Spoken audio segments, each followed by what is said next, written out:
Assalamualaikum warahmatullahi wabarakatuh. Nama saya Fadila Aulia dari kelas 12 IPA 2. Karena masih dalam suasana kemerdekaan di bulan Agustus, maka di video ini saya akan menceritakan cerita non-fiksi, yaitu serba-serbi kisah di balik proklamasi kemerdekaan Indonesia 17 Agustus 1945 yang tidak diceritakan di buku sejarah.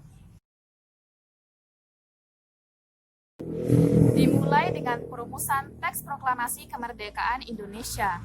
Meskipun Indonesia dijajah oleh Jepang, namun perumusan teks proklamasi kemerdekaan Indonesia justru dilakukan di salah satu rumah milik perwira Angkatan Laut Jepang, yaitu Laksamana Tadashi Maeda. Hal ini bisa terjadi karena setibanya Soekarno-Hatta di Jakarta, usai diamankan oleh para pemuda di Rengas Dengklok, Hatta pun meminta Subarjo untuk menelpon Hotel Des Indes untuk melakukan rapat PPKI di sana. Namun sayangnya, waktu menunjukkan pukul 10 malam dan hotel pun tutup. Oleh karena itu, Subarjo menelpon Laksamana Maeda dan mengutarakan niatan untuk meminjam rumahnya untuk mengadakan rapat kemerdekaan Indonesia di sana.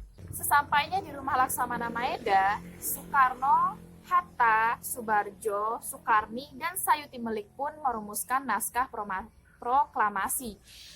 Dalam buku sejarah memang diceritakan bahwa naskah proklamasi dibuat oleh Soekarno dan Hatta setelah melalui proses perundingan yang cukup panjang. Namun kenyataannya, teks proklamasi telah lebih dulu dibuat oleh Bung Syahrir, yaitu ketika mereka mendengarkan berita kekalahan Jepang pada tanggal 14 Agustus 1945. Naskah asli teks proklamasi ditulis oleh Bung Karno dan didikte oleh Bung Hatta sekitar pukul 4 pagi pada tanggal 17 Agustus 1945. Setelah teks proklamasi selesai ditulis oleh Soekarno dan Hatta, naskah tersebut kemudian diketik oleh Sayuti Melik. Namun ternyata menurut seseorang yang mengaku bekas tentara buatan Jepang, pembela tanah air atau biasa yang disingkat dengan PETA yang bernama Andaryoko menyatakan bahwa setelah naskah proklamasi yang didikte dan ditulis oleh Bung Karno dan Bung Hatta selesai diketik oleh Sayuti Melik, naskah tersebut sempat dibuang ke tong sampah oleh Sayuti karena dianggap sudah tidak akan digunakan lagi.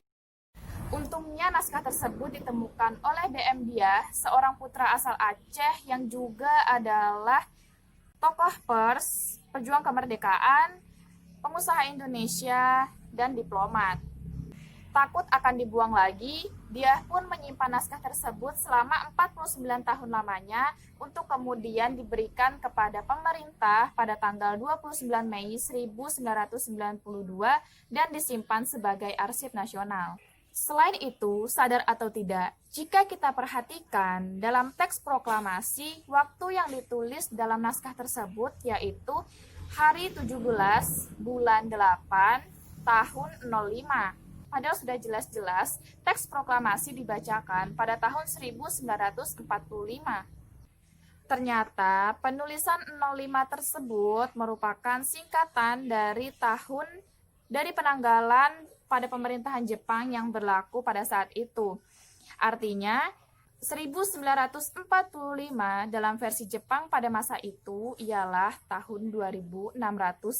Oleh karena itu, di teks proklamasi ditulislah tahunnya 05. Karena persiapan teks proklamasi kemerdekaan Indonesia sangat menguras tenaga, maka Bung Karno pun jatuh sakit.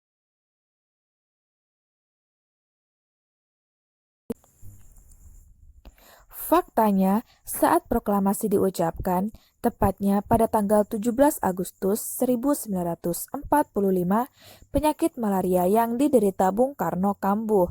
Bahkan ia masih tertidur pulas 2 jam sebelum pembacaan proklamasi. Pada akhirnya, Soekarno tetap membacakan naskah proklamasi sesuai dengan jadwal yang telah ditentukan, yaitu pada pukul 10 pagi bersama Bung Hatta dengan penuh semangat.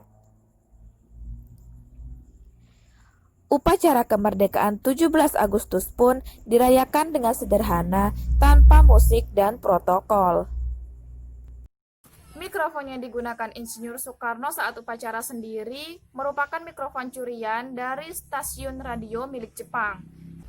Tiang benderanya berasal dari batang bambu yang diambil dari belakang rumah Insinyur Soekarno. Sedangkan benderanya sendiri merupakan buah tangan dari Ibu Fatmawati, yaitu istri dari Insinyur Soekarno.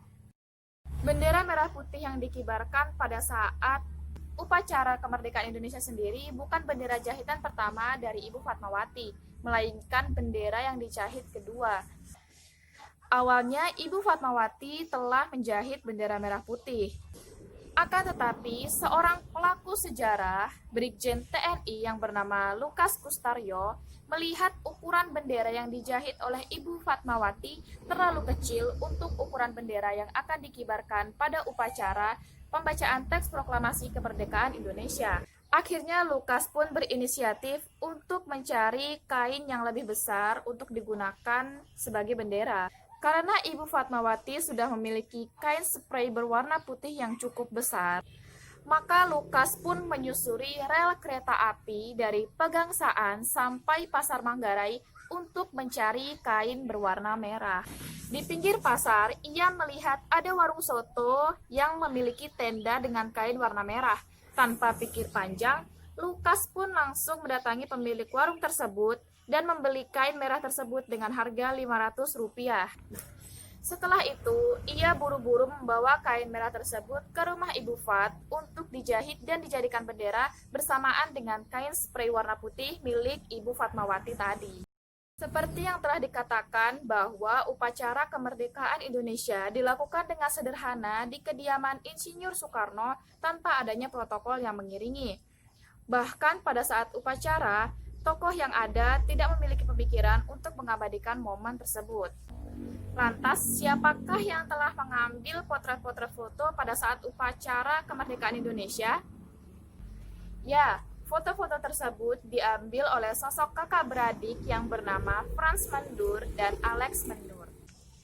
Padahal tidak ada instruksi untuk keduanya agar mengambil dokumentasi pada saat teks proklamasi dibacakan. Frans Mendur hanya tak sengaja mendengar kabar dari harian Asian Raya. Ketika itu, Frans Mendur adalah juru foto di kantor Asian Raya dan Alex Mendur adalah juru foto di kantor Domei. Setelah mendengar berita tersebut, keduanya pun langsung bergegas pergi ke kediaman Insinyur Soekarno dengan membawa kameranya masing-masing dan melewati jalur yang berbeda. Dengan mengendap-endap, Mendur bersaudara berhasil datang ke lokasi tepat pada pukul jam 5 pagi. Dan ternyata, hanya mereka berdua, fotografer yang hadir di hari yang penting bagi bangsa Indonesia itu. Saat itu, Frans Mendur hanya memiliki 3 plat film, maka dia memotret momen bersejarah itu 3 kali. Yang pertama, saat Soekarno membacakan teks proklamasi bersama Bung Hatta. Yang kedua, ketika Suhud dan Latif sedang menggerek bendera merah putih. Dan yang ketiga, sama-sama foto pengibaran bendera merah putih, namun dengan suasana latar masyarakat yang berjejer menyaksikan proklamasi.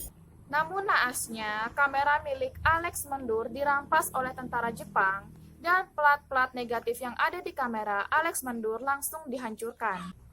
Untungnya, Frans Mendur memiliki pemikiran yang cerdik dan bertindak cepat.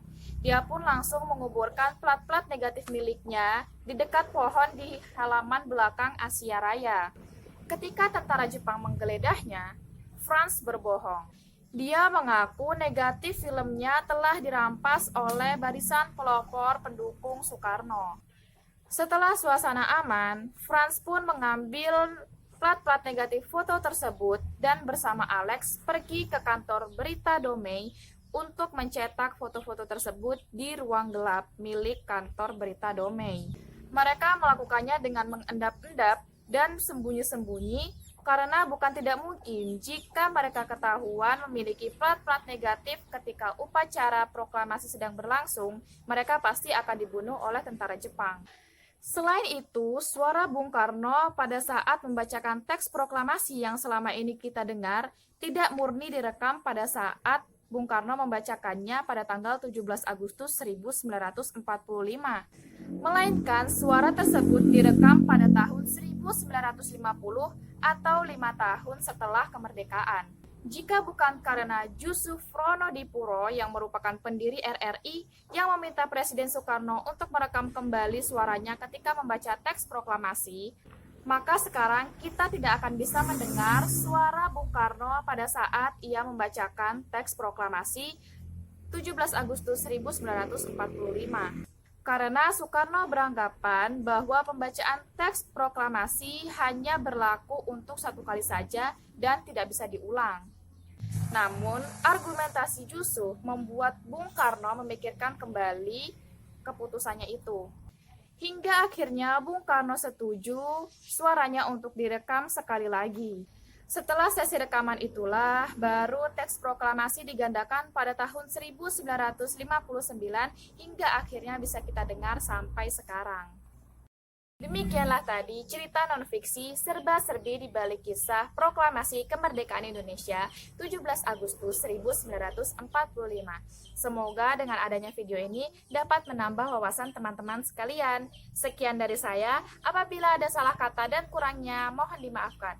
Wabillahi taufiq wal hidayah. Wassalamualaikum warahmatullahi wabarakatuh.